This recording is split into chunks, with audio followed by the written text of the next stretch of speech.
All right. It's 10:30-ish, so I think it's time that we should get starting. We are in the Are We BIM-ing Yet stream. So we're talking about BIM. What is it? What are some of the things that we can do about it? How can we learn about it? And more importantly, how do we stay awake for an hour and a half before it becomes lunchtime? That is our goal. All right. So before we get started, a few housekeeping things. If you're interested in what you're about to see, there is a 100 and some odd page PDF that goes along with it. You're more than welcome to go to the website and download it. You can also, if you have an iPhone or one of those phones with a scanner, scan the QR code and it'll download directly for you right now. So I'll leave it up here for a second if somebody wants it. I'll remind you again at the end of the presentation, the PDF will also be available through CanBIM at the end. So lots of ways to get the information, but if you want to get a hold of it, that's where you can grab it right now. So a quick agenda of what we're going to be talking about. So some quick introductions. We'll talk about some definitions. Definitions are always fun. We'll get into some industry trends, what's happening in the industry today or has been happening over the last couple of years, what might be happening in the future. We'll talk about the BIM or Building Information Modeling process. It's not a thing, it's a process. We'll get into the technology. We'll have some final thoughts, and then we'll take questions. We've got an hour and a half here. We've got lots of time. Small, intimate space. You don't have to wait to the end to ask a question. If you have a question, put up your hand, shout it out, and we will get it answered. I'm going to try to remember to stop at periodic strategic points throughout as well to pull the class again, keep you all awake, ask some questions, and make sure that you're paying attention, and then we'll carry on. Introductions. That handsome fellow is me, Carl Storms. I'm a solutions consultant with IMAGINiT. I've done a little bit of everything in the AEC world. I've worked in residential and commercial architecture. I've worked as a VDC manager for a large general contractor. I've done a little bit of everything in between with my time. I've worked for a floor joist firm where we designed custom floor joists, so we did that layouts. I worked with a large cabinet company that also made custom entry doors, so I would design the doors in AutoCAD. I would then make them on the CNC machine, so design in the morning, build at night, which was a nice departure from working on a billion-dollar hospital where you worked on the same thing for 5 years. So being able to see it and do it is a nice change from just doing it for so many years. I've been working with BIM since 2008, got into teaching in 2010, and I've been with IMAGINiT since 2012 and have been speaking all over the world, which working with IMAGINiT has been fortunate enough to allow me to do, speaking on the topic of BIM as far away as Australia and Singapore, to preach the gospel of building information modeling. So, a little background as part of my introduction. How did I get started? How did I get to where I am here today? I didn't wake up and say, you know what, I want to work for IMAGINiT as a solution consultant. They may tell you that, but that certainly wasn't my career path when it all started out. It all began way, way back when, and I'm not going to say the year because that will date myself, but a few things on this slide may give you some hints. For my grade 8 field trip to the local high school, small town Ontario. We went to the local high school in grade 8 to prepare what we wanted to do when we went to high school. We walked through the drafting department, and we saw a bunch of these models. Now, they weren't of this quality, but they were the models, what you'd see at a train store. You know, they had the little fake grass, the trees, made out of balsa wood, and I thought, how cool would it be to create models for my job every day, all the time? And right then and there, I said, that means I want to be an architect. I'm going to be an architect. Spoiler alert, that didn't quite happen, but it is what did start me down at that journey. I thought it would be really cool to be able to do that. And I took every drafting class I could take. I got into AutoCAD, all sorts of stuff to try to help me fulfill that dream. In reality, physics was my downfall. Math, me, not good friends. So we didn't go down that route. But again, different story. My first version of drafting was done on AutoCAD Release 10. For some of you that are a little younger out there, you may not know what a 5.25 inch floppy drive is, but that's it. As you can see, this one says Release 10. It was actually the Release 9 that I worked on. I couldn't find an image. But there's four of these. So that is less than 2 megabytes of information for the entire AutoCAD platform. If you download the 2020 version of AutoCAD, it's 6 gigs of information that comes with it.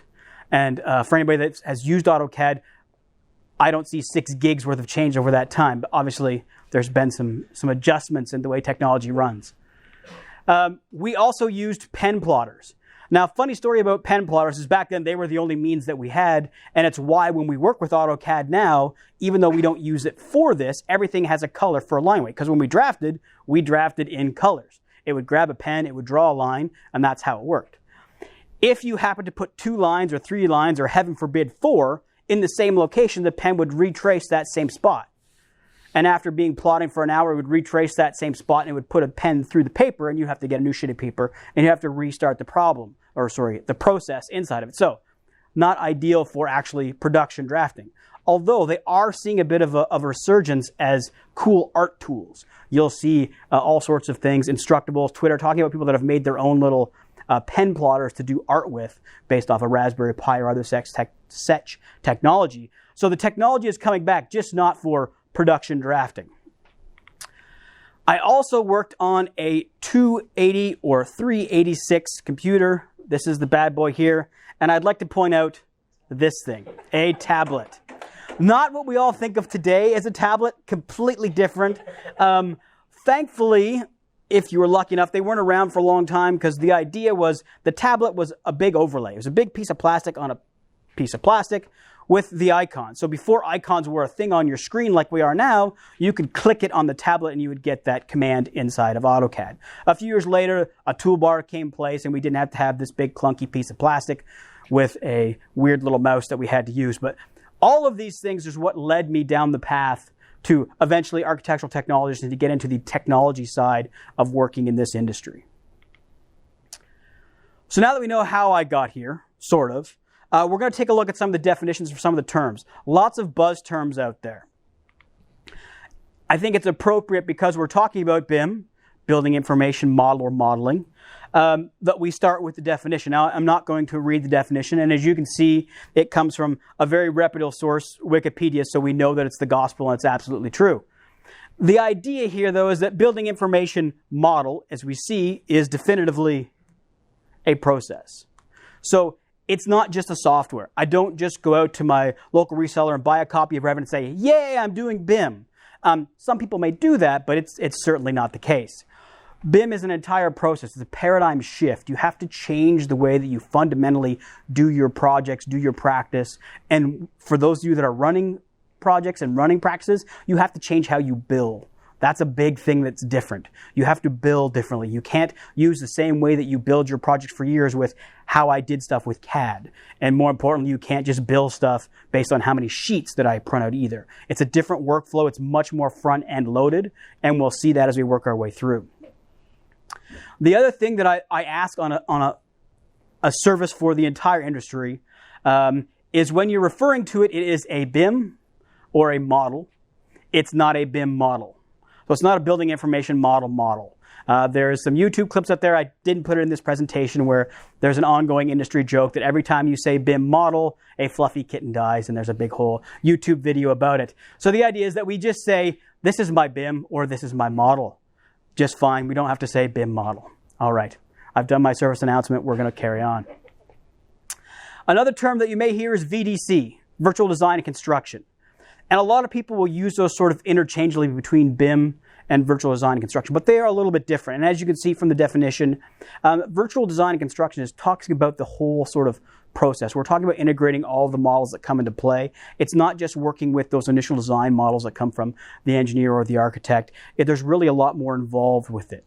And in reality, if you were to think about it, the description of virtual design and construction is much more attuned or adept with what we actually want to do with building information modeling. We're not just worried about the information inside of the model. We want to virtually design it, and then we want to construct it. So in my mind, a better acronym, but it wasn't the one that Autodesk coined first, so it's not the one that got all the big play. IPD. So another term that's out there, we talked about this, or I didn't talk about this, but it was talked about in the opening address. The IPD, that the first IPD project in Canada was actually done right here, and integrated project delivery. And the idea here is that understanding the goals, or what we are going to learn the goals of building information modeling are, that we all get together at the beginning of the project, and not just the owner and the prime architect, ideally everyone that's going to be involved in that project. So the architect, the contractor, the subcontractor, all those people that are going to be involved so that they understand the process, they can have their information heard early on. The electrical engineer may know really well how to work inside of Revit and may have an idea of where things go, but the sub-trades that are going to be installing all of that electrical work that have done 10,000 schools and we're designing a school, they know that we can't actually have it all in the same room. We have to have enough space for maintenance. We have to have enough for that. So having that valuable information from the people that are actually going to do the installation as part of the process to start really does improve the workflow.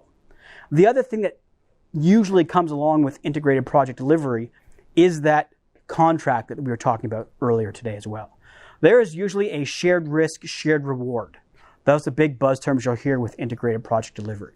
And what that means is there will be an amount of money given for this project, and usually these end up making an actual legal joint venture or limited partnership so that everyone is involved in the process. So there is one big chunk of money, and everyone gets a percentage based on the amount of work they work on. So that gives you, as the architect, for example, it gives you reason to help the engineer or the contractor when a problem arises, because if you all finish early and there's extra money left in the kitty, you all get a share of that. So rather than just saying it's not my problem, I'll push it down the road, everyone has an incentive to work together and to try to make a better project and therefore a better outcome for the owner. So really it's a win-win if followed correctly. Large companies that work in the BIM ecosphere, not necessarily the contractors, say for example, Starbucks, all their projects are BIM and IPD. Walt Disney, all of their projects are IPD, and it's mandated from them, from the owner side. Huge corporations, deep pockets, they have reasons why they want that information at the end, but the idea is that it can be done and it is being done in places. Another big one that's really popular now is design technology. And if you're home on Saturday, having your morning coffee, scrolling through LinkedIn and looking at everybody's great new promotions and titles, you'll see that you're seeing a lot more design technology managers, design technology directors, and maybe less BIM managers now than it used to be all the time. And the idea is that we're looking for people that aren't just specific in what we're doing with, we'll say, Revit. Again, it's not BIM, but it's a software used within BIM. But people that are fluent with the technologies all around that process. So not just design technologies, not just virtual design and construction technologies, but we're talking about virtual reality. We're talking about point cloud scanning. We're talking about drones or UVAs. We're talking about the whole kit and caboodle, what type of hardware we have, sort of the whole process and all the information that comes into place. So you end up being someone that knows about all of that can go out and vet a solution and can find a solution that isn't necessarily just the best for BIM, but the best for the firm as a whole. And we're finding that working inside design technology is becoming one of those new, very desirable places to be. So some extra terms. I don't have a slide for each one. I'll talk through some of them quickly. If you've done any work with LEED, I'm sure you've heard of greenwashing. BIM washing is the same thing. It's the idea that, for example, I bought a seat of Revit, therefore I know BIM, I can do BIM projects. A little bit of BIM washing. Or just saying that, hey, we had someone give us a model in Revit, therefore this was a BIM project. Does anybody here do LEED? Okay, I just didn't want to offend anybody with the next thing I was going to say. Very similar to when you get to projects and they have, this was a LEED Platinum project. The idea was that it tried to be a LEED Platinum project, and it very well could have been, but it also very well at the end might not have been. That's BIM washing. FM is facilities management. That's typically what you're getting from the owners. The owners, they don't care so much about the actual model that you build. They're more concerned about the data, or the I, the information that's inside of it. LOD. Okay, LOD is one that's fun and not fun all at the same time. It originally started off as level of development or level of detail, meaning how much information are we going to put into our model. It has since ballooned from then to mean many other things. You may hear people talk about LOI, which is level of information. How much information do you want in your model? And it's become so many different acronyms that, in fact, recently people have referred to it as LOX. And the X literally means for what do you want that last letter to be. So then you say the LOX, and then you say what X is for your project. So that's level of development. CDE, common data environment, the cloud, where do you keep all of your stuff? Federated model, we'll see some images of this later, but the idea is that all of those consultants that we're talking about, your electrical model, your mechanical model, your architectural model, your subcontractor model, all of that stuff put together in one model where you can view and understand all of the issues with your project. That's a federated model. IFC is a file format, industry foundation class. Very big over in Europe, where Open BIM, which I'll speak more about in a moment, is a large concept. The idea is that we don't all have to be using Autodesk products, and in Europe, lots of different options that people use over there. So the idea about Open BIM is that the information that you're sharing is presented in a non-proprietary format. One of the big ones is IFC, or Industry Foundation Class. The idea is that any 3D software is supposed to be able to export an IFC and to import an IFC. And depending on how well it's implemented, you can get information out of it. It's not just dumb geometry. If it's implemented poorly, more dumb geometry. BIM Level 2. There was lots of talk about mandates in the opening address. I will talk a little bit more about the mandate in the UK, which was called the BIM Level 2 mandate. Out of that has actually become what we also saw in the opening address, the ISO 19650. It just rolls off the tongue, which is the BIM mandate, the Digital Practice Mandate, Part 1 and Part 2. And it is a global standard that can be adopted, it can be used. It is also not as intimidating as most iOS documents appear to be. Yes, there's some beefiness to it, but it's not as much over-exaggeration. It really is to the point. IoT, anybody have Siri or Google Home, Echo, any of those things at home? Internet of Things, that's how we talk to our fridge. COBE, so construction, operations, building, information exchange. This is a big one now, or becoming bigger. What this does is a lot of times, this is a way to input and then extract information from your BIM process or from your model that we can now share with our owners and operators for the facilities management. And in Alberta infrastructure has now started to mandate COBE as a deliverable. And here in Saskatchewan, they are now thinking about adopting a very similar process where this allows the owners to have a way to get information from the architects, the contractors, those that are making it, about the facilities. It's not necessarily about the windows, the doors. It's more about what's going to be inside the building, the chillers, the chairs, the desks, and a way to be able to have that information and take advantage of it. When we're talking about, we spent all this time to get this model, why can't we use the information that's in it? That's one of the ways to do that. Bottom, some of the bigger buzzwords. We'll start with the middle, building execution plan or BIM execution plan. This is basically what we do. We set together a list of criteria for when we're starting a BIM project for what we want. Super exciting stuff. Generative design, a little bit more exciting. We'll talk about this a little bit later. If you've seen any Autodesk presentations in the last 2.5 years, you definitely have seen some generative design stuff because they talk about it a lot. And the idea behind generative design is that it's going to give you the ability using computation, so a computer, the horsepower of a computer, to go through several iterations of a design, where humanly we're not possible to design a building 1,000 times. It's just not feasible. It doesn't make sense. We don't have the time. By using it algorithmically and using a computer, we can get 1,000 different versions of the building very quickly. This leads to another problem where then we have to view those thousands, but that's a problem for a later date. But generative design allows us to see a lot of different options, a lot of iterations for something very quickly where we never would have had that possibility with just our human outputs. And digital twin is probably the most current big buzzword out there, and it's not just BIM.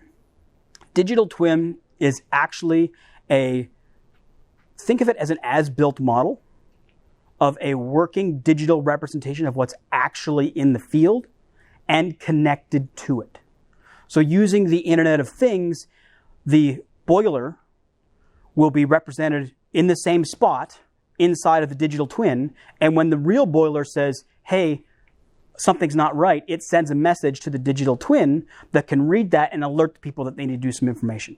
If a light bulb goes out, and usually you don't get down to like just regular lights, but maybe specific security lights, same thing. The information gets passed from the Internet of Technology, the Internet, to the digital twin, and that information can be relayed and something can be actioned upon it. So it's not just another digital model of the place, but it has intelligence and it's tied to it, physical assets. So it's after the project is complete. And the last one, I mentioned this already, Open BIM.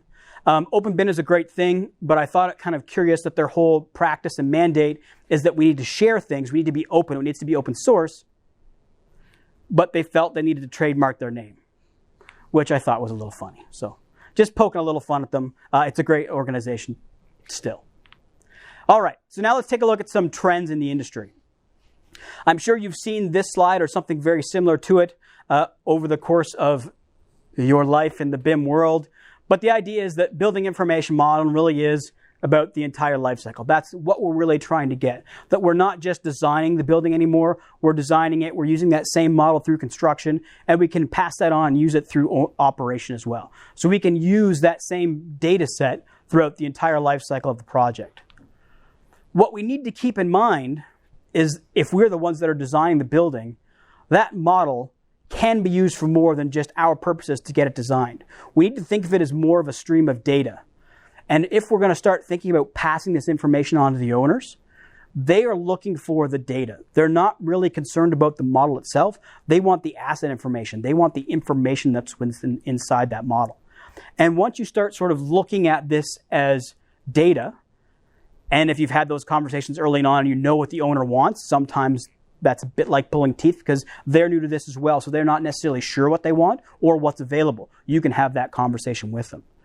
But once you start realizing that it becomes a source of data, for those of you that are very entrepreneurial, you can also make it a source of revenue by offering to yearly update the model. To anytime there's an as-built, you add that into the model. It becomes a recurring source of revenue because you have the ability, as the one that originally authored it, to keep that partnership and keep going back for that. So once you understand that it can be more than just a means to the end for design, there's a lot of possibility. Very similar slide. A lot of my slides are using that opening address. That's what happens when you go first. You get all the good slides. Construction's been around for a long time. Hasn't changed a lot. We hear that. You'll hear that a lot when it comes to the construction industry. Several generations of laying brick. It's done pretty much the same way. Not a lot of stuff has changed. Now, you'll hear people saying this about construction a ton. And you'll hear them compare it to agriculture and how agriculture now even has more technology than they do in construction. The people that say that are themselves now a little bit behind. Construction has been seen as the next spot where technology can play a big role. And because of that, tons of firms from outside of the AEC or construction have started to come in to do all sorts of things inside of there. So there is a lot more push to construction technology. And so much so, like our design technology, there is a large new role coming out called construction tech or construction technologist. Same idea as design technologists, except you're on the construction site. So you're taking a look at scanners, you're taking a look at drones, you're taking a look at UAV, 360 cameras, all the technology that's used on a construction site, and you're looking after all of that. So while the processes still maybe have not changed a lot, we are getting much more forward thinking when it comes to technology and construction because we've sort of finally saw the light of day that there's a lot of benefit that we can get from this. And because we're so low, as they say, no place but up to go. So what is building information modeling? Well, it's a model. It's also data. Wait for it. And it's both together. So the idea here is that we're not just modeling. So we're not just taking 3D Max and making a pretty building. We're building with purpose. We have the ability to input lots of data into our model. And at the time of first design, there may not be a ton of information in there. We talked about Colby. But if we know that down the road it may be there and we can prep our model to receive that information later, that's good enough. In fact, sometimes it's better to have less information in the model than too much. If you've ever heard the saying of garbage in, garbage out, that can certainly apply. If you just fill it with information that you may not know is going to be valid down the road, you can cause more harm than good.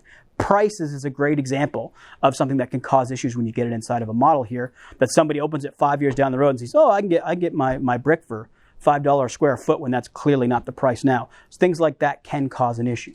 So again, remember the sort of garbage in, garbage out technology. It is a great place to keep information. Just beware of the information that you're putting in there.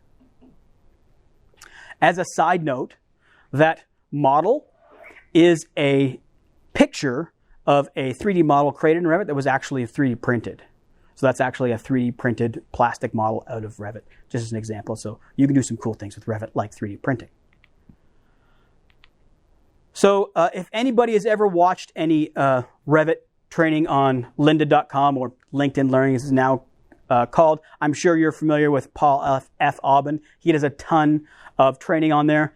So this is his thought. It's the idea is that it's a way to manage and aid the construction in a layout. That's a pretty good definition. It's a coordinated set of processes to support the technology through the entire life cycle. I like that one. But probably my favorite from a government BIM task force is it's essentially the value of collaborating throughout the entire life cycle of the project. So it's not just the software that we're using, and it's not just the outcome from the software, but it gains its most benefit from the actual process of using it as part of our collaboration process. So when we're looking at a model, in this case, I work with Revit on the majority of the time, so this is a Revit model, but again, several other platforms out there that can be as a BIM project. We can see that inside of our 3D model representation, we can make a change from a double hung to a slider for our window, for example.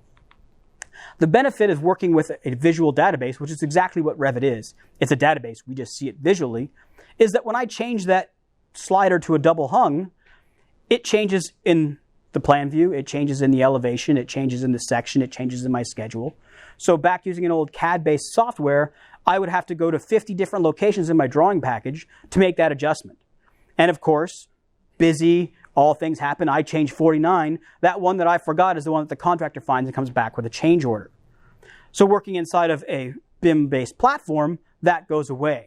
Does that mean that I'm now going to have perfect drawings? Of course it doesn't. We're still the ones driving the bus. We still have to be in control. We still have to know what we're doing inside of the software.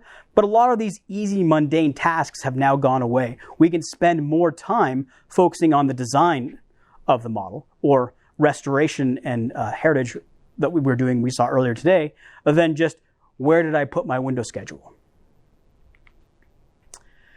We also talked earlier about the federated model. This is a great example of a federated model: architectural, mechanical, electrical, plumbing, structural, and then we bring them all together for the federated model in the middle, and then do some clash detection in a clash detection tool. Again, Navisworks Manage is a great tool that allows us to say, okay, we've all done our part, and separately, they're great, but when we put them together, we find things like our duct is running into our pipe, our beam goes through a wall, little things like that, that the amount of time it takes to fix it digitally and the cost, far less than what it takes to actually go out to the site and cut a hole in a brick wall and move a pipe. So there's great benefit to this workflow. Now, just to point out and give credit where credit is due, the Canada Practice Manual for BIM from the Building Smart part of CanBIM, it's a manual that you can go download. Great resource for this. They've got the first volume is free, volume 2 and 3, one's execution plans and one's, I can't remember the third one. There's a chart sheet, but they're definitely documents worth taking a look at if you're thinking of getting into this. So you can just go check out the Canadian Practice Manual. Again, this entire slide deck will be available and the links are live if you don't get it written down right now. Another one of my lovely slides, the McIlhenny curve, and it was mentioned during the opening address that if you haven't seen this, you'll see it again. Well, this is the second time today, and you'd likely see it in a lot of the presentations every time they talk about BIM. I hope that Mr. McIlhenny gets royalty from it. But as we saw, the idea is that our typical how much it cost and how much time. So early on in the process, very efficient to make changes to a design. Late in the project, very inefficient to make changes to a project. So then we've got our cost. You can see there's that sort of sweet spot in the middle where after that, the ability to make changes becomes harder and the cost gets much larger. The traditional design process. And I mentioned a little bit earlier about how if you're moving from a CAD-based process into a BIM-based process, that you may have to adjust how you charge for things. This kind of speaks to that. If you look, a lot of the stuff kind of happens in your CD or construction document phase with a little uptake coming back again and the contracted min phase. And that was typically how we would bill for this, 25%, 50%, 25%. When we're actually working with a BIM project, a lot of the stuff happens much, much earlier because we need to actually fabricate. I shouldn't say fabricate because we're not physically building it, but we need to digitally build the model first because all of our information, our sections, our elevations, our working drawings, our plans, all of that come from that model. And so it does take a little bit more time up front to create that information.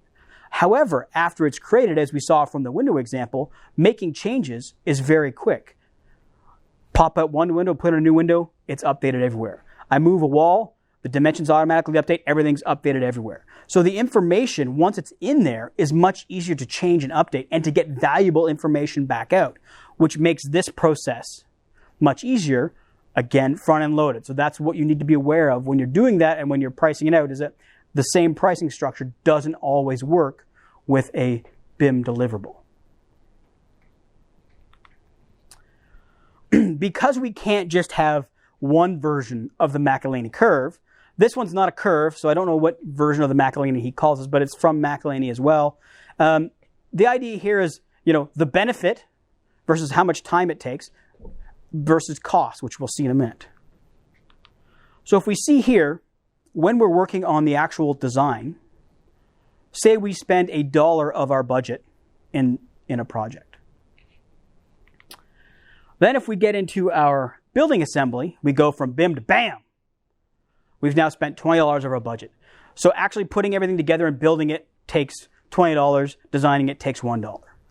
But the biggest bang for your buck, or the boom that comes into play, is when we actually get to operating the building. So once we turn that building over, looking after it we always said 100 years, although now 100 years seems like a pipe dream. 30 years is a good thing. Think about all those fancy new hockey and football stadiums and arenas we build. If you get 30 years out of them, it's wonderful. But in reality, especially places like the institution we're in here, or hospitals, where they're going to keep something for a long time, that is indispensable, the benefit they get from having a model and being able to have the information inside of that, where they actually care about the outcome of the building. They're not just designing it, turning it over, and not concerned what happens. So what process you're using, the value comes in and is on full display about how much money you're going to spend on keeping a building up after it's been delivered from design and construction. One more, because you just can't have enough graphs. It drives home the point, and I can scan the room for the sleeping people. So now we're kind of looking at where we are with how people are invested inside of BIM. So you can see we've got some different analogies. We've got our innovators, our early adopters. Where we really want to be is in the middle. 2/3 of the people are starting to make that transition. And we're not quite there, but we're a lot closer to this than people would think. And it's funny, as I travel around the world and I talk about BIM and I go to conferences and I listen, and the people from the States will go to Europe and say, Europe is so far ahead of us when it comes to building information modeling. And when you go to Europe, they say, oh, the States are so far ahead of us when it comes to building information modeling. And they're both right and they're both wrong. But the idea is that different people have different needs. So when you go to Europe, space is at a premium. So the idea of working together on construction and that integrated project delivery idea, and the open BIM, sharing information across not only different platforms but multiple different languages, makes a big difference, and it allows them to be very focused and get a very good outcome. But when it comes to the design phase, that's where they start to really shine in the US, and we kind of get a little bit of both here in Canada, because they have, think Texas, open spaces, lots of land, big buildings, grandiose design, budget out the wazoo. So they can use what BIM to give a wonderful design building, a great design work product, as well as take advantage of some of those other things, but they're not as concerned about what they're building.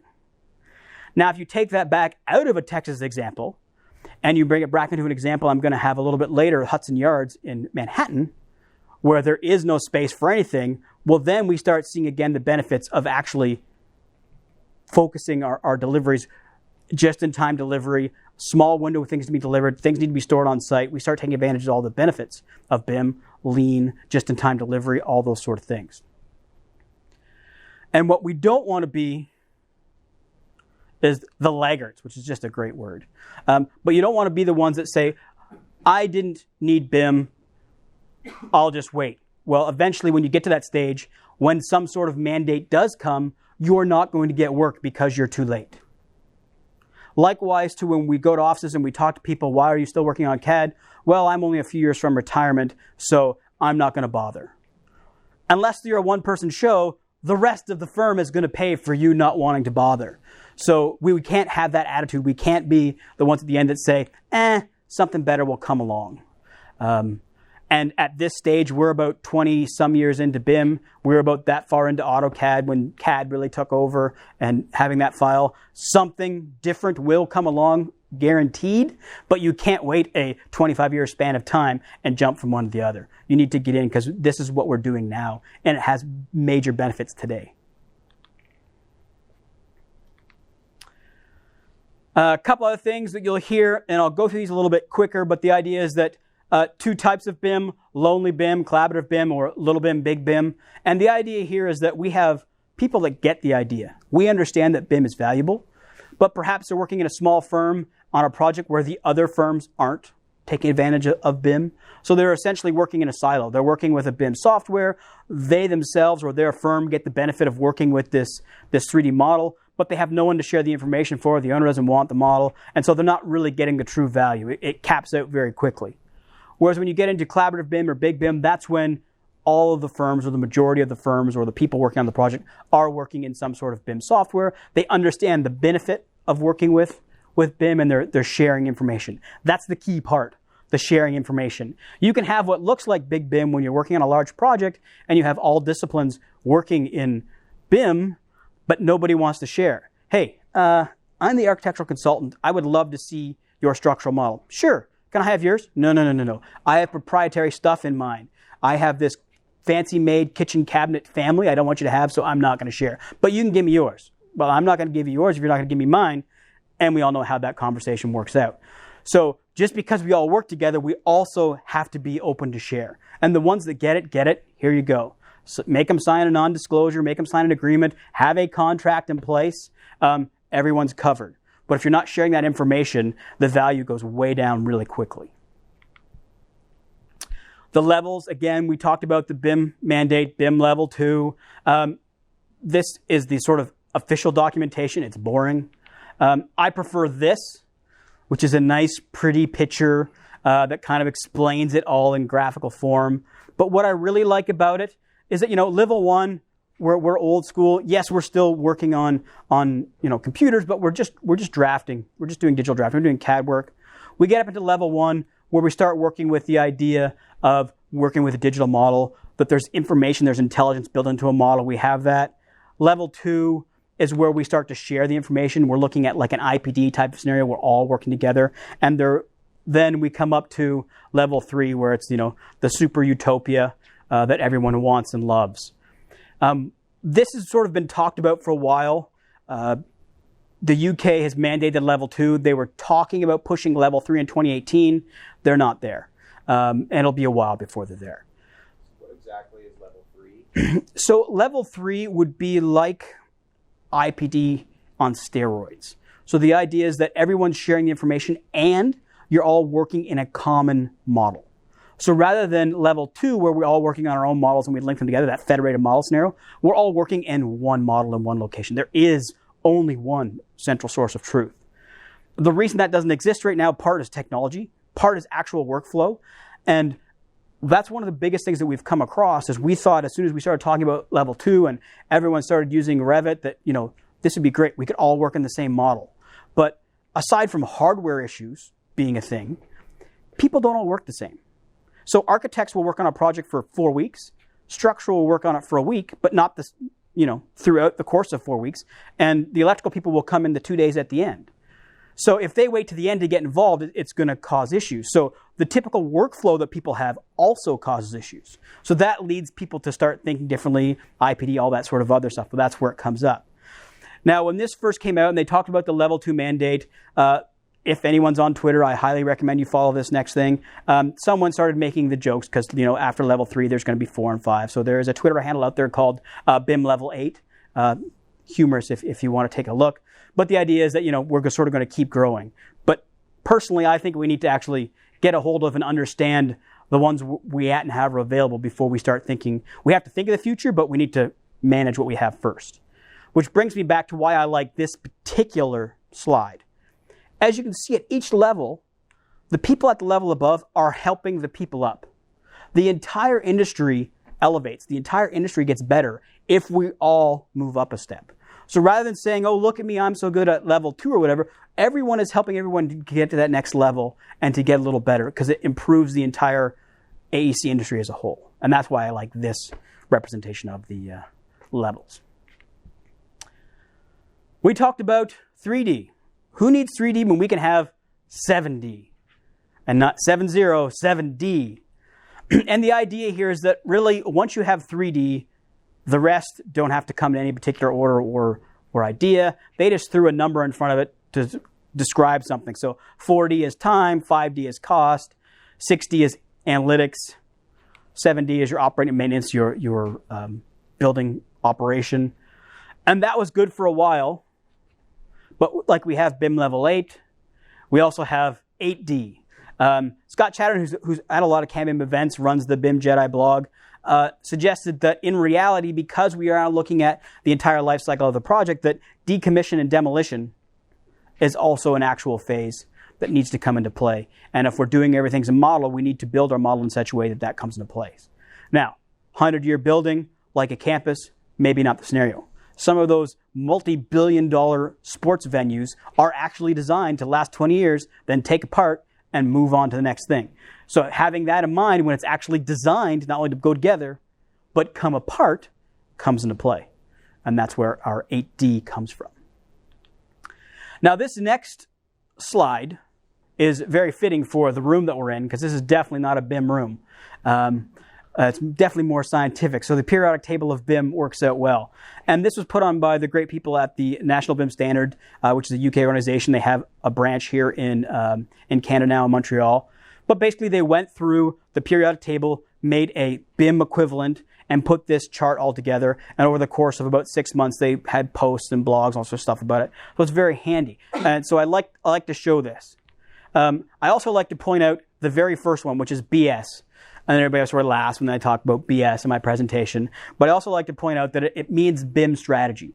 And 100%, 1,000%, where you should start is a BIM strategy. Don't run and jump into the cold water and say, I'm going to do BIM, because then you'll definitely yell, this is BS. You want to start with a strategy. You want to know where you're going. You definitely want to start there. What this does, and I got a little video here, is at that website right there, they have an interactive version of this now, which is super awesome. So when you click on it, it rolls it over. It explains what the actual periodic table element is, what it does. There's related information. It is an invaluable resource. So they do have the live online version. They also have a printable download version. All of it's free of charge. But if you're just learning, if you're looking for things, it's done in sort of that fun periodic table of elements way. But as it really is a great BIM reference, and I highly recommend taking a look. Now we get into stats. Now, there's a bunch of stats that I'm going to cover. A couple things before I get into that. One, all of the stats are in the final presentation, so a few of them I may quickly go over for the sake of time and for the sake of closed eyes. But all of them are in the PDF, so if you need to show it to somebody else, they're actually there. The other thing about stats, and this is a great slide, even though a little bit old, is anyone can make stats mean anything. So when we say here, we get, the evolution of BIM in North America. You see Southern U.S., Northeast, Midwest, West.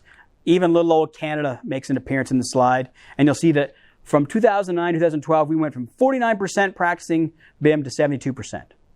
I will tell you that in 2012, we were not 72% BIM. We're still not 72% BIM.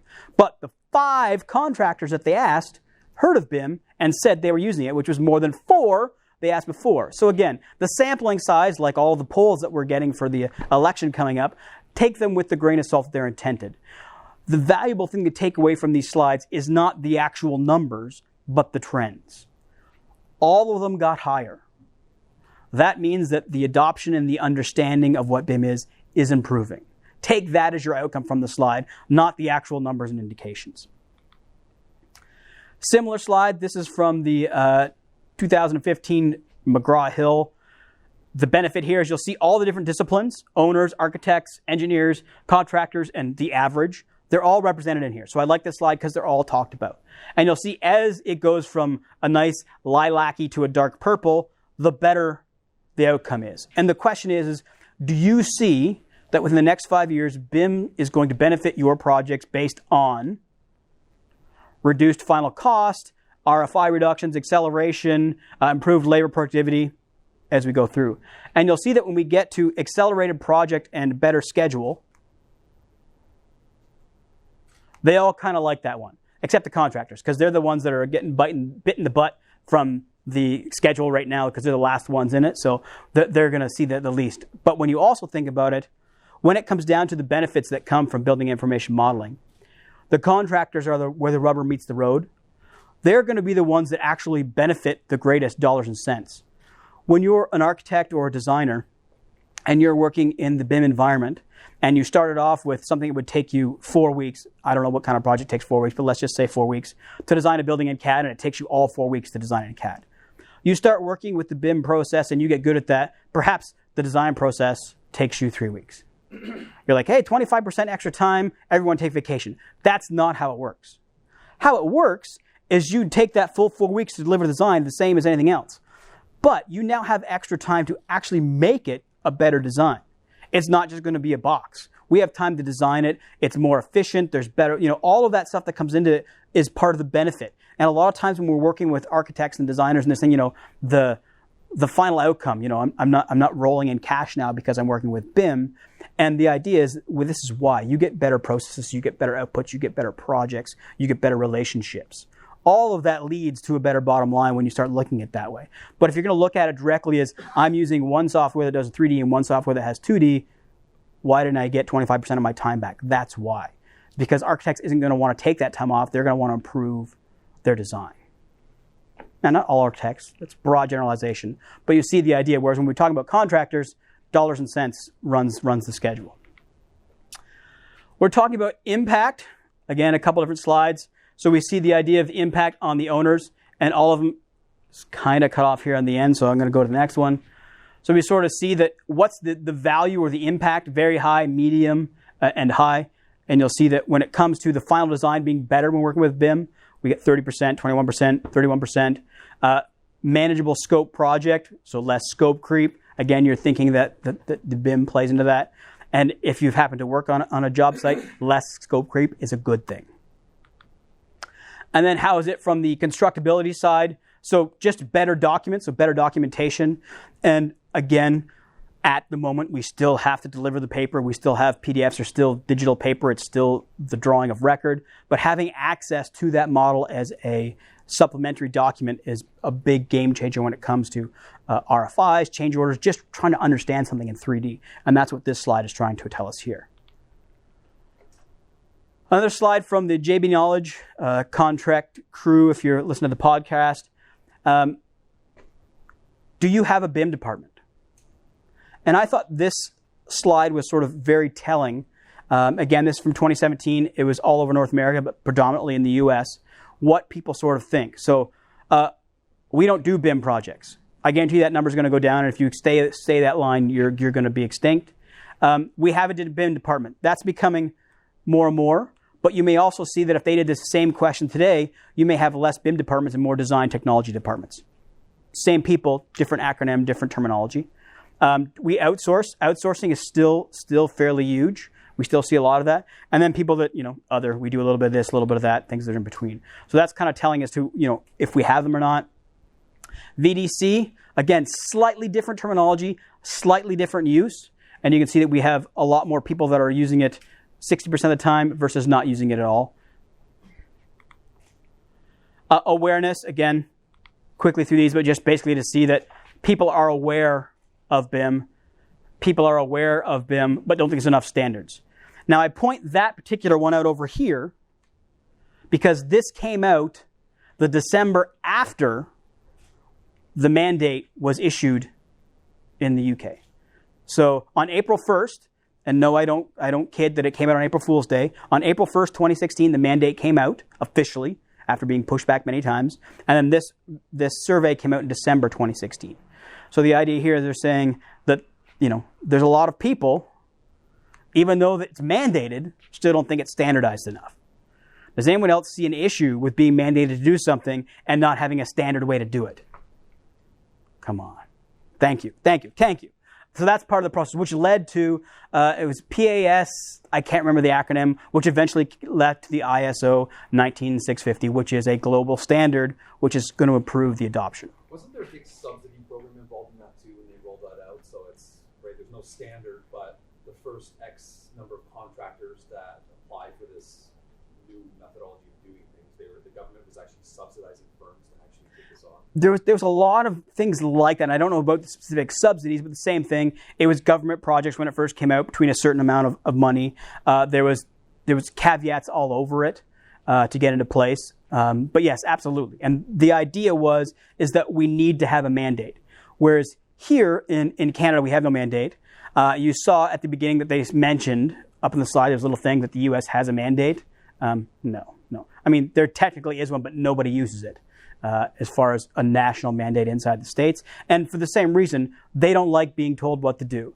The GCs and the designers that are really on board with this, they think they can do better than that. The ones that don't know it don't want to do it. And there's 50 different provinces. We have 13 different states and territories. Vastly different weather here in Canada versus Victoria, Halifax, Nunavut. So that all plays into what could be mandated, what can be built, which goes into our standards. But having a standard is a starting point, which would be great.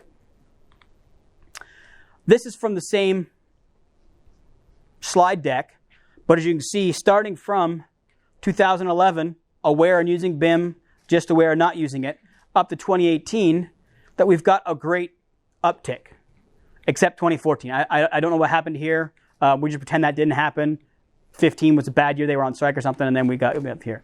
But the idea is that the general workflow, again, the trends, we're becoming aware and we're using it. Obviously, when you're mandated to use it, you would think that this would get a little bit higher. Probably the most telling is the fact that there's only 1% that's not aware of it. Again, UK survey, but the idea is that over the world, it's becoming more popular.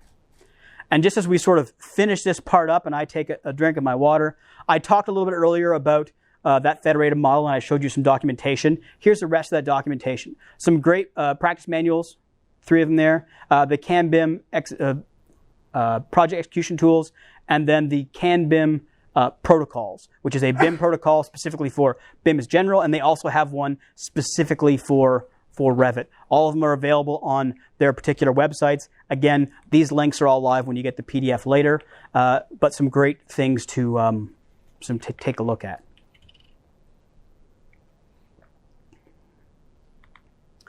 So before we jump into the BIM process, anyone have any ideas? By ideas, I certainly mean questions. You're allowed to have ideas too, though, by the way. All right, let's jump in. So before we jump in, to keep everybody up, my little friend Jimmy Kimball is going to talk to you about BIM. Okay, maybe not really, but there's a parallel. If it works. All right. Here's the bicycle. Okay. Just want you to get on the bike, but Okay. don't do it. Just stand and just get comfortable with the seat. Okay. And I got you. Okay. Yeah. Just put your feet up on the pedals there. Okay. Yeah. Pedal forward. Let's go forward. I have to say, it's easier to do this with children. Yeah. Yeah. Okay. Wow. You really don't know how to ride a bike. I mean, really. Okay. All right. Wait, hold on. Can we start over? Okay. Okay. Don't worry. None of this will be on television. This is all very private. Okay. Okay. Give yourself a little push off. All right. Okay. All right. Good. Yeah, I know. It's up. You're on meth? What's going on? I'm just scared about falling. You're not going to get anything more than a scrape. Okay, fine. Okay. Wow, over the things. Oh, sorry. I'm sorry. I don't know how to stop. Good. Why am I turning? I don't know. Why am I turning? Okay. Why is it turning? It's the balance part. Ah, jeez.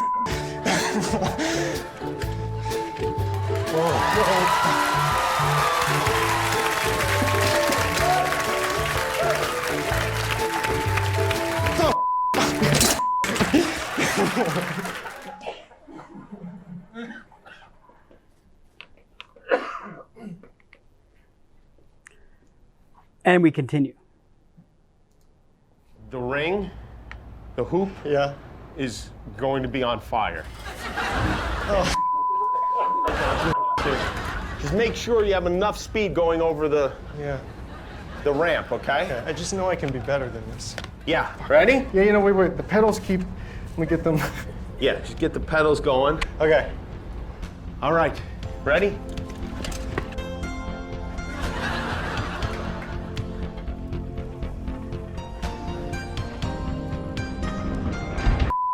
Holy What the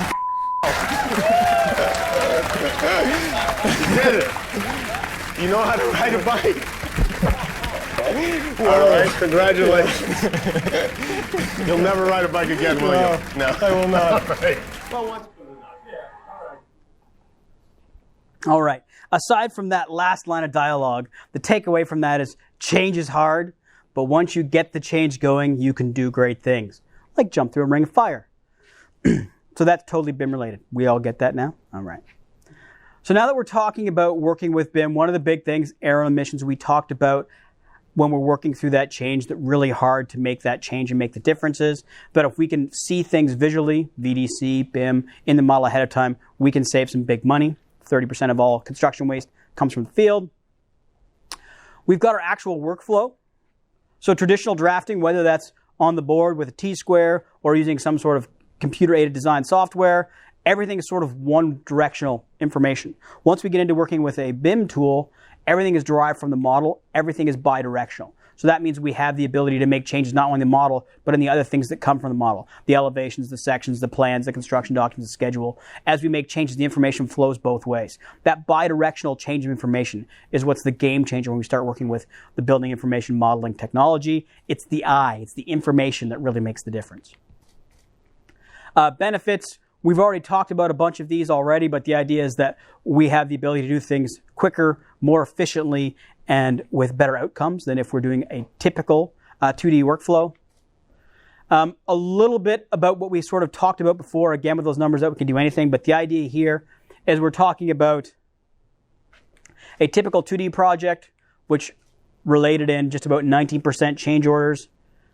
A BIM project that was a lonely BIM project, so one or two of the people who were working on it were less than 12% change orders.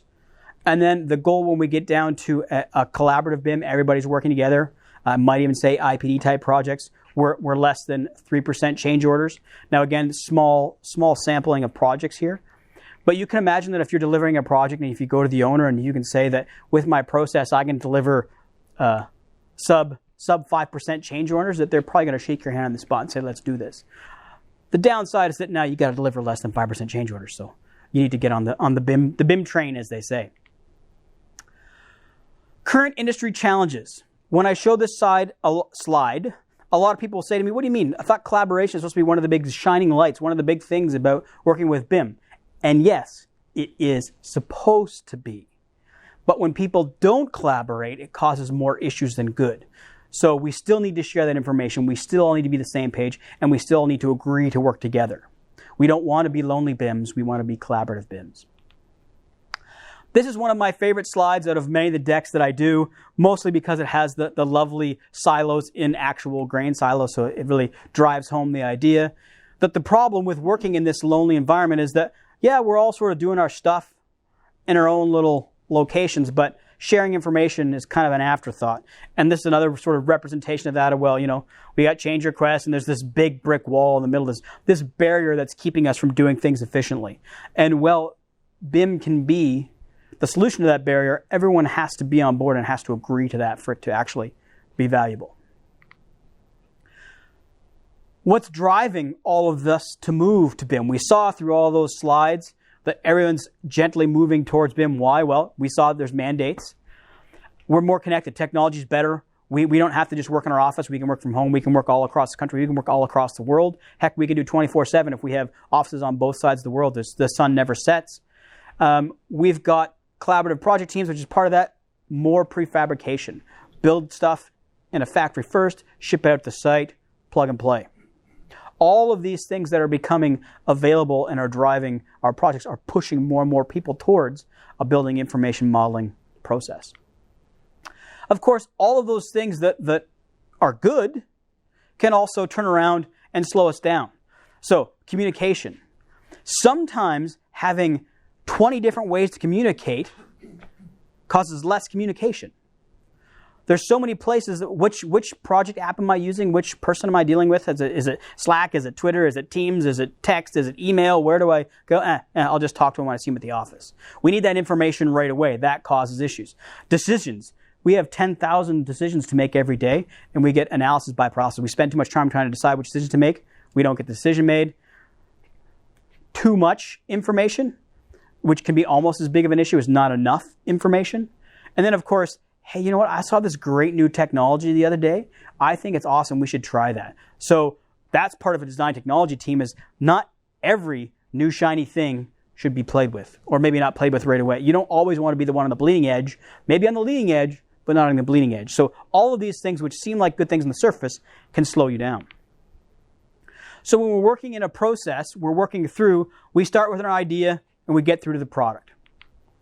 So again, I work with Autodesk, I work with Revit, so this is Revit-centric, but you could replace the BIM software for any other software. They all have equivalent tools that do the same thing, so don't feel that I'm trying to pitch Autodesk on you. Any BIM solutions will do these same things. So we start off with our design and our analysis. We move on to our modeling and fabrication, and we get something like this. So this video kind of walks us through the entire process working with a project. So we could start super early, in this case with Format, where we can actually do the design on our iPad, in the field, on the bus or the train in the morning. And you can see we can very quickly make models, we can extrude them, we can put context inside of it. This isn't the finished layout, but this very quickly allows us to get some value and some structures. We can start doing some energy analysis, some shadow analysis. We can see whether or not we should be facing south or southwest, how tall the building should be. So all these things can happen very, very quickly. We can then bring that exact same information directly into Revit. We can iterate through it using something like Dynamo that allows us to use these sliders and graphs to very quickly adjust multiple different options. We can start doing simulation, whether it's with our slab deviations or with how our roof's going to look like. All of these things are able to do with tools. We start working into our detailing. We can do something like advanced steel. We can start doing our steel detailing. We can then push that back out to our actual ISOs or our shop drawings. Once we get all of our shop drawings together, we can then push that out to our actual CNC machines where we can laser cut the actual piece. Think about it, if you're doing all the ducts inside of a building, you can lay out the ducts, you can do the spool drawings. That can be put onto fabrication. We can start fabricating the entire building. Think of an Atco trailer. We can put that entire thing together all in one spot. We can use our actual tools that we use. Vitalics downstairs, they're massive with these type of tools. We pull these things in place. Again, we're bringing in some fabrication, nesting our products. So the best use of our sheet steel, for example, to make those tools. And then we start getting on site. We'll start using tools to make sure we lay our stuff out in the right place. Robotic tool station, laser scanner. So all of these products allow us to go from cradle to grave, if you will, through that. And again, Autodesk centric, but all products, there's all of these workflows throughout the ecosystem. So we've gone through the process. We've talked about what it is. Now let's take a look at the technology. To me, this is the fun stuff. So, like everything, we kind of got to take that step back. We have to say, okay, this is the tip of the iceberg. We now understand what's going on around it. So we'll start by taking a look at yesterday's technology. And in this case, yesterday really means, early technology. Very similar to what you might have saw, how I learned back in the 80s when I was first starting out. So the first portable computer, the TRS-80, I actually used one of those. I am that old. My first personal home computer was a Commodore VIC-20. And for those of you that aren't aware, that is a tape drive. So an actual little cassette tape is what I wrote all my programming on. The first laptop.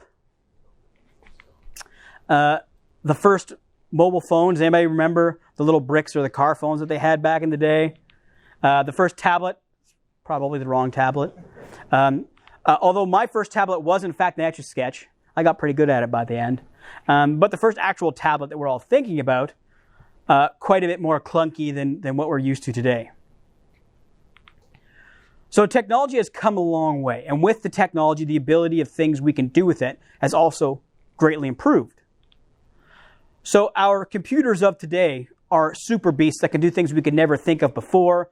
Massive wraparound monitors that give us all kinds of space. I've seen many LinkedIn posts and YouTube videos where particularly VDC trailers will have their BIM cave, and they will have like 47-inch screens for doing their clash detection. Like it's pretty impressive.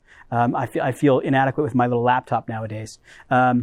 Speaking of that, our laptops, they're now mobile desk stations. I have as much horsepower in here as that little red desktop up there. So you can definitely get the horsepower available inside of these so that you can travel around and do what you need to do mobily. All sorts of different iterations and versions. We can have 3-in-1, 2-in-1, 360. As we all know, the sky's pretty much the limit. We have a computer in our pocket now. The smartphone that we have is way smarter than any of those things that we saw in that first slide of yesterday by a magnitude of unbelievable comp by a lot. Fancy words say a lot. Tablets, again, all sorts of tablets from next to nothing. You could buy a Amazon HD Fire for like $50 and do everything you need to do on it. Of course, then we get into some more technologies. We talked about 3D printing. I showed a little example of the 3D printed house that I had.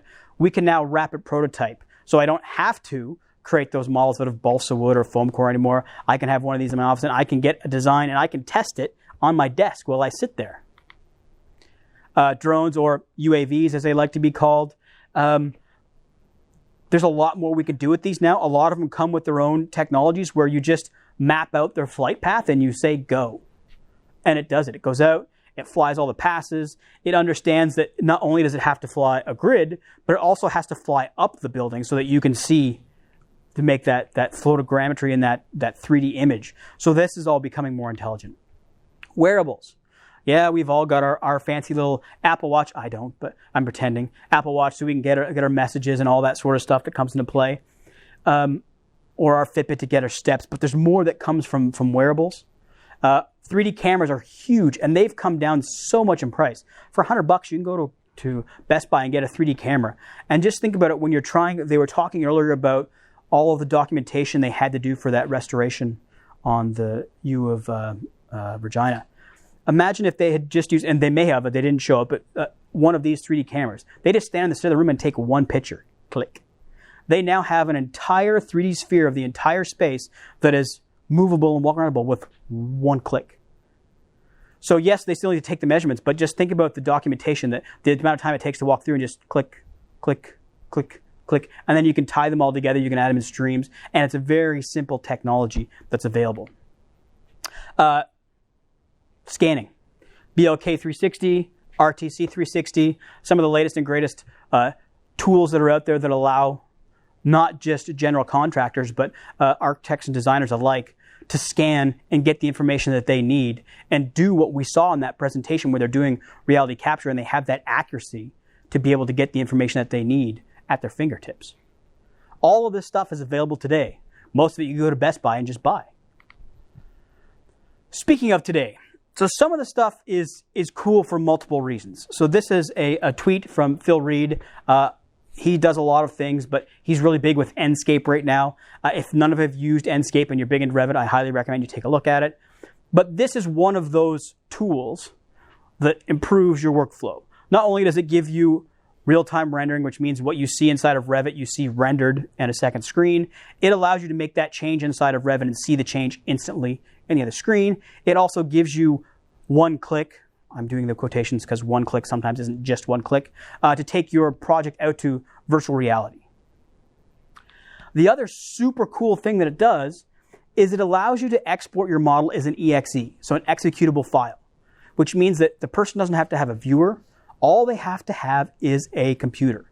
They click on the EXE and it executes the video, and they can act, it's not, this is a video, but the EXE, they can actually walk around, navigate. It's actually they can walk around, do whatever they want inside of the model, and they have to have no software and no ability to use it because it's a super simple interface. Now, as we're going through this, this is a Lego model of the Millennium Falcon. Someone did spend a couple weekends and model the entire thing in Revit. This is 100% an actual Revit model that has been rendered in Enscape. So this isn't from cinema. It is 100% a Lego model modeled inside of Revit that we were able to walk through there. So it shows you what you can do with a BIM software, even if you're having a little bit of fun on the weekends.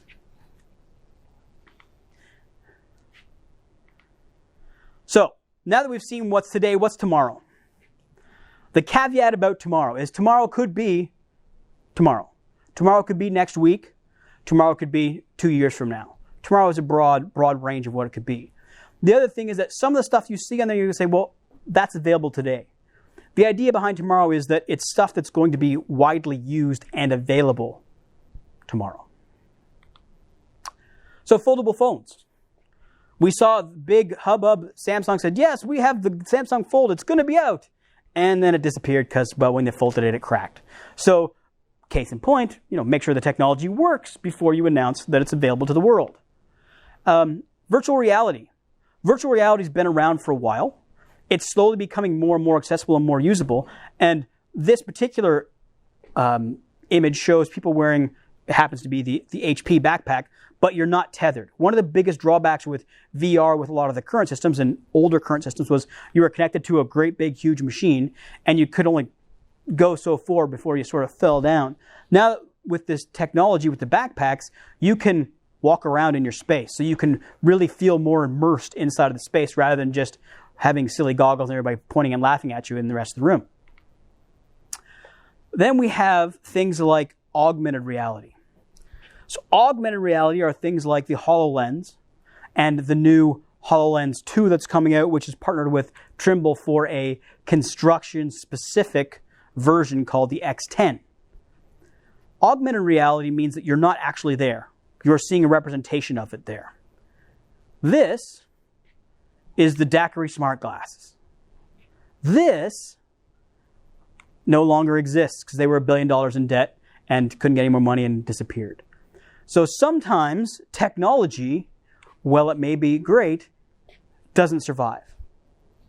And if any of you are following the fun of WeWork and Uber and things like that, where big evaluations think they're a temp company, maybe not quite, this is the reality that, well, the technology in our construction industry might not be quite that way. We still need to make a profit on it. It still has to be workable. And sometimes even great solutions don't make it through.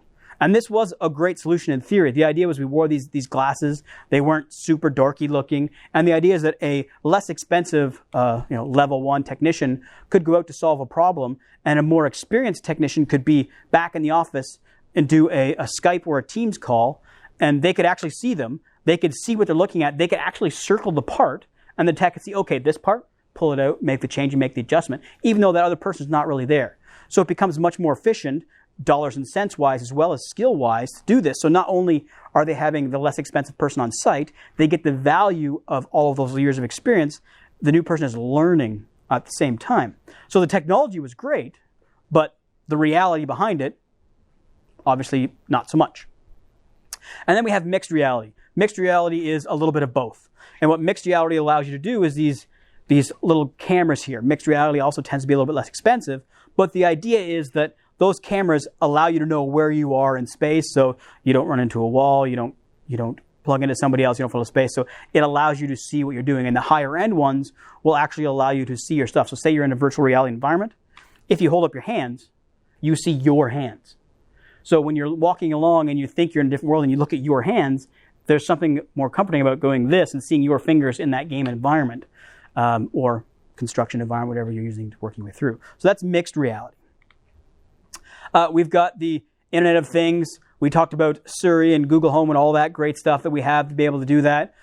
Maybe a more job site specific thing is if you talk to anybody that works on a job site, what's the first thing that disappears from the job site? The batteries, all the power tools. Somebody walks away on the weekend, they needed a battery, they just disappear. So things like this tool from Hilti and others, there's a little IoT sensor in the battery. And you have to turn it on or turn it off with your smartphone app. So that battery is literally useless. Likewise, the dangerous tools, the saws, you have to be rated. If you're not rated for that saw, no matter what you do, you physically can't turn it on because you don't have permission from the app to be using that saw. So think of these things that not only work with safety, but have the ability to cut down prevention or loss prevention in place. And we saw earlier in that first slide how they were talking how BIM is starting to drive down the cost of insurance because of that. Think of your insurance when somebody's not going to cut their hand off or you're not going to have your tools walked away because of an IoT sensor, next to nothing IoT sensor that's installed in that software. 3D printing. Large gantry type things that have full 3D printing. You hear a lot about this in the news recently. There's a lot of people sort of trying to push to actually have 3D printing buildings. Dubai is way ahead of this. They actually have an entire real estate office that's selling an entire tower. They built the entire office, all the furniture, everything in it was 3D printed. It's open. You can go visit it. You can go see it now. There's a few 3D printed pedestrian bridges that are out in the world that exist. The biggest thing that we're running across here in North America is we have rules and regulations. And so testing and stuff has to happen before we can just say, okay, just go 3D print something because, okay, sure, you say it's going to work, which is a double-edged sword. Yes, we want it to be safe. Yes, we want things to be right, but we can't test it if we don't. So it's that sort of loop that comes into play. Exoskeletons. We're not talking about the Terminator or Alien here. These are actual things that come into play that improve your functionality. If you're doing a repetitive thing, if you're using a drill all day, it just takes the weight off of your arm. They're not the big mechanical things you think of, but these units, the ones that will do just your hands, you can actually rent now at United Rental. Like, they exist. They're things that are out there. They're just not full-fledged yet. And if anybody saw the new intelligence from Google where the Google Assistant called and booked a hair point and stammered and stuttered and said and ah and along the way, so people thought it was a real person. And then we've got Sophie. She's an Android presence. She goes around to conferences and talks. She's developing personality and learning. She's an actual citizen in Dubai, the first Android citizen in the world. So she has all the rights of all the citizens in Dubai. So tomorrow is coming. We talked about the difference between the reality. So reality, like I'm actually there, I can touch the wall. Augmented reality means that I can look through some sort of device, see reality plus anything I've changed to it. Mixed, somewhere in the middle. And virtual is I'm in an environment that's not actually real. We're talking about tomorrow. We talked about bricklaying earlier on and all the things that we can do. Well, this is Sam, the bricklaying robot. Sam exists. Sam can be rented. Several locations in the States own it. There was a lot of pushback because this is going to take my jobs. This is not going to take your jobs. This is going to improve your jobs. There still is a person that's cleaning up the mortar that's falling on. There's still another person that has to load the bricks. This just speeds up the entire process and takes all of the repetitive strain off of the human. We also had this lovely guy, the humanoid robot that installs drywall. Now, this started to freak people out a little bit more because it looks more like a person. The robot looked nothing like a person, so we can think of that as a machine, we're fine. When they kind of sort of start to resemble humans, we get a little more freaked out because, okay, that's definitely something that's going to take my job. Anybody see Spot? Boston Dynamic? So this little guard dog that walks around that can take cameras, so if it opens up its mouth, it can take video and sort of walks around. When they released this, they also had a little bit of fun. Sorry, there's no sound, but they're showing it dance to Uptown Funk by Bruno Mars. So Uptown Funk you up, Uptown Funk you up. You can see it as he's dancing there as it goes around. So he danced with that. But the idea is that to show the flexibility and what this thing can actually do. Now, I have this listed as tomorrow, but as you can see, early in September, they put them for sale. It's still beta sale, it's still pre-sale, and the thing that freaks most people out is the big head that can open doors. That's an add-on. That doesn't come with it by itself. It's just the unit, and there's a camera right there and a scanner. But the idea is that rather than paying a person or having a guard dog, this will actually walk around. It can walk upstairs, it can walk around, and it will constantly record video of your site. And if something happens, they can alert the authorities and come in. So it becomes your robot watchdog, or SPOT, as they lovingly call it. Which leads me to this. If you saw any of the other Boston Dynamic videos where they were beating up a robot with a hockey stick, not with malice intent, but to show that it could stand up on its own, and they got a lot of flack for that. This kind of calls that up. The robot's all upset because he pushed it over. He calls him a jerk, and he's going to start the robot revolution, but he finds that he's not connected to the internet, so he's not connected to the internet, he can't do any damage. The construction site of the future.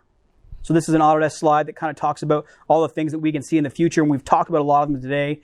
And a lot of the times in the States, you'll hear them say they have a problem because there's not enough skilled labor. So with some of these things, with sensors, with off-site, being able to control things, so with a driverless trucks, things controlled by drones, by robots, remotes, I should say, all of these things allow for the job site to be a little more efficient as we're working our way through. As you can see in this one, we talk about the same things. So prefab, advanced materials. So one of the big ones they're working on now is self-healing concrete. So if it cracks, it rains and it fixes itself. Advanced 3D printing materials. So if we can have additive instead of subtractive, so if we don't have to take a block of aluminum and mill it down to something this big, if we can just print something that big, it saves a lot of material and time. Anonymous construction, so drones. Augmented reality, big data. So not only is having access to your data a good thing, but having access to other people's data is a big thing, because now we can have trends and things about all of our construction projects. Wireless connectivity. So yes, we need good Wi-Fi on the job site now. Our cloud and real-time collaborations, we are well aware of those type of things. 3D scanning and photogrammetry, and again, the big one, the BIM train. It all starts with the BIM train. The way we're working with this, we sort of see that today we're looking with a desktop. We've got a certain level of detail. We have physical models. What we're moving towards is, rather than having an application, we have a platform. So we're working with BIM. We're not working with Revit, or we're not working with Tekla. We have the ability to access it anywhere. As things move to the cloud, we don't need a super heavy-duty computer to run it. We just need to be able to get into a web browser, and everything's available to us there. And we now start looking at not physical models, but behavioral models. So we're doing that energy analysis, that lighting analysis. We're doing behavior studies, all those things to know what's going on inside the process. Some more stats, and we're getting low on time, and I know Ray loves stats, so I'm just going to jump through the stats. This is kind of one here in 2017. You'll see as we're going through what's going on.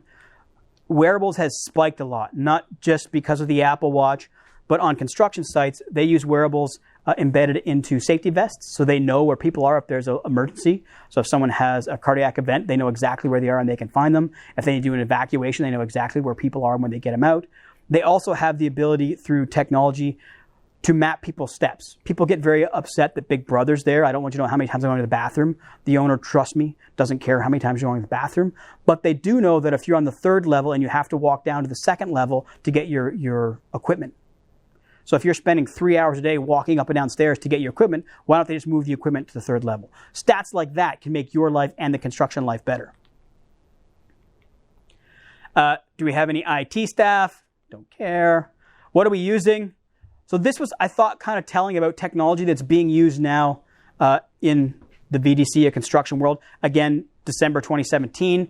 And you can see that drones were a big thing, UVAs up there, and some other stuff that's coming into play. Collaboration and productivity. So the idea here, and this will be a big one for those of you that are coming to get into this, is that automation of tasks is going to be huge. We talked about design technology. Having a little bit of programming chops, as you will, is going to get you a lot more opportunity in the world than you would have thought just a few short years ago. So having the ability to do things like working with Dynamo or Grasshopper, which are visual programming tools, Python or C# or a number of other computer science languages, Refinery, Design Script, generative design, all of these things are ways to not only get into what you love, but the ability to work into markets that people never thought had availability in there. So all of that comes down to your mindset. If you're going to work in programming, whether it's in our industry or another, you have to have a particular mindset. So the first thing we need to do is to talk about coffee.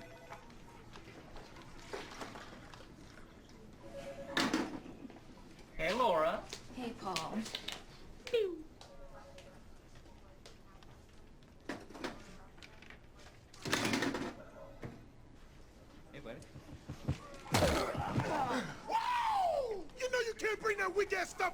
it's Humpty Bumpy. You killed a Joe. You make some more. You know that, man. All right, so don't mess with Terry Tate. The point behind that, though, is that when you're thinking about the idea that perhaps at some point I want to go down the programming path, or much more relevant, Spear, is that I just want to have the ability to understand enough about it to know whether or not it's something that can be done in-house or needs to be out-house, which is a very valid question. It comes to knowing how to think like a programmer. So way back when, a few years back on an episode of BIM Thoughts, Bill DeBevick very eloquently explained to me and millions of others, or hundreds of others, I don't know how many listen to the podcast, about what programming. And so I've made that into a PowerPoint version. So you think about it, we're going to think about programming as drinking your morning coffee. So it's not just going to Starbucks and grabbing your coffee, but you have to think about every single step. So the first step is, do you drink coffee? No. Walk away. That one's easy. If you like coffee, how much coffee is in the pot? None. Fairly straightforward. If there's no coffee, I have to then run the routine that's going to make a new pot. When I make the new pot, I can have a drink. What happens if the pot's half full? I just grab a cup, go back to my desk, life is easy. Where it gets a little tricky, what if there's some? We all just saw what happens if you make a pot and don't fill it up. Terry's going to come and get you. So you have to run the routine that fills your cup, but you also have to remember to run then the subroutine to make a new pot so that Terry doesn't come find you. Now, if the pot's full, at first glance, this seems like a no-brainer. However, there has to be logic behind all of your thoughts. So what if it's left over from yesterday? Nope, it's not. It's new. I can just have a new glass. I'm good to go. It might be yesterday's. Well, does that mean you have time to run the routine to make a new pot? Yes? All right, we make a new pot. We know what we're doing. What if you don't have time to run that routine? It's Monday morning, I need my coffee. Well, then you just go to the microwave and you carry on. So the last bit's a little bit of the joke there. The idea is that you can see that even from this simple example, that having that logical process of logical thinking really changes how you work your way through a process. So some of the things that we can talk about are visual programming. So this is something that was developed by MIT for kids of all ages, they say. It's called Scratch. And it's simply like stacking Lego blocks. As I execute the program, the little Guelph makes a couple steps, says some words, but at a young age instills the programmatical thinking process. If we look at something like this is Grasshopper, which is a visual programming language that ties into Rhino. We have Dynamo, visual programming language that ties into Revit, many other things. This is a short video of generative design from Autodesk, and the idea here is that we're using a graph from Dynamo, it's what they call scripts, that allows us to decide which paneling scenario we want. So very quickly we can make some adjustments, some iterations, we can adjust things around, and we're seeing in real time some changes to what we're doing inside of the project. It then ties into what they now call Project Refinery. What Project Refinery does is it allows you to apply some rules to that. So I mentioned earlier that with generative design, I could iterate through 1,000 different examples. Well, looking through 1,000 different examples is just as tedious as making those 1,000 examples. So what this does is it allows you to apply rules based on your criteria. Well, it needs to be less than 20, and it needs to be more than 10, and it can't be circle, and whatever it may be. And then it takes those criteria, pushes it through 1,000 examples, and pulls, let's say, the 20 that are specifically for you. So spending time to iterate and look at those 20 examples is much more valid than looking at those 1,000 examples. But if we hadn't gone through those 1,000 examples, or hadn't let the computer to go through those 1,000 examples, we may never have known that some of those options that came into our 20 ever existed because we never would have thought of them because they were sort of such an outlier. So that's one of the powers of working with generative design. Some other examples of generative design. This is an outfit called TestFit. It's more for the developer space. But the idea is that you send your information to them, and they very quickly fill in your specs, size, building, lot, all that stuff. And literally with some pulling and some adjusting, they can tell you your layout. So for $500, they'll tell you your entire layout in 30 seconds. It's not replacing an architect because it's not designing the building. It's just letting them know that they can get 3 buildings or 4 buildings or 5 buildings on a lot. And that's the type of information when they're buying land they need to know right away. Generative design, again, Autodesk, big about it. They talked about it very, very, very much with their new Mars building in Toronto, and these are some examples from that. Basically what they did was not only did they iterate through all the designs of the building, they also took all the information from the people. So are you hot? Are you cold? Do you like a window? Do you not like a window? And they put all those, they called them buzz metrics into the information so that they could actually get information about designing the building based not only on the best building design, but the people that were actually going to be in the building and how they're going to be most comfortable. They took that same algorithm and that same information and used it in Europe with some residential designing on a small lot. And basically, as you can see down here, as it adjusts, there's 7 different things, and each one has 4 different points. And ideally, if it pointed to the top of each one, that's the perfect outcome. Well, not everything can be perfect. And so as it's moving around, it gives them real-time feedback of how much solar, how much money, how much cost. So they can very quickly see through all these different iterations what might be the best project for site, for visibility, for dollars and cents that comes into play. We talked about coding. So this is what design script looked like, which is the back-end coding for Dynamo, Python, C#, some great examples. Now that I've gone down that path, I always like to make you aware of reality. If anybody has followed or knows Randall Munroe from XKCD, awesome. If not, you should definitely be following him. He's like the Sheldon Cooper of the real world. He's an astrophysicist that makes stick figure comics that are really funny. So I spent a lot of time doing task A. I could just write a program to do task A and look at all the free time I'm going to have. In reality, once you figure out that task, you need to debug it, you need to fix it. You spend all your time working on the fix and none of your time working on the actual problem. Well, that's not always the outcome. The idea is that sometimes coding is not always the fix. And just to prove that, Randall has this other slide, which again is a comic, but it's not a joke, that sort of explains how much time you're going to shave off your particular task, how many times you do it, and then over the course of 5 years, so if you're going to do this for 5 years, how much time you can actually spend on it and get ROI. So if you're going to go back to your office and you're going to talk to your principals or your associates and say, I'd really like to get into some sort of coding or programming, this is an actual scientifically proven ROI calculation. You just need to be able to actually say that if I do this task every day where I print out the PDFs from Revit, it takes me 5 hours. I can write a graph in 3 hours. This is how much time we're going to save. Okay, run a little long, so we're pulling it in for a landing here, so some final thoughts. So I'm going to play this video and just sort of talk through it. I mentioned it earlier, so this is Hudson Yards, which is a massive development in Manhattan. Now, at the time, the final building just opened a couple months ago. When they first started, it was like this massive, the largest BIM project, all integrated, $10 billion, then $20 billion, then 25. They're up to like 30-some billion now going in place. But they did this, built it over an active rail yard as it was happening. So this animation, yes, it is an animation, sort of shows how they walked through that with using the technology of BIM to be able to model and plan and schedule everything and build it in tiny little shipyard in Manhattan while trains were still moving through it. So it's really earth-shattering what they were able to do there. We bring back to a variant of the original slide that we have, talking about how BIM can take us all the way through. The big takeaway here is to remember, it's just one of many sources of data. It's a great design tool, but we need to remember it for the data. And that brings us to a couple of final thoughts. The first one being coordination is contractual, collaboration is voluntary. If you're going to take anything home and print it on a shirt, let that be it. Unless it's this. BIM is approximately 50% knowing the software, 50% understanding the process, 50% communication, and 50% knowing when you've over-communicated. And I can guarantee you that's 200% correct. And thanks to Luke and Carl, I say thank you.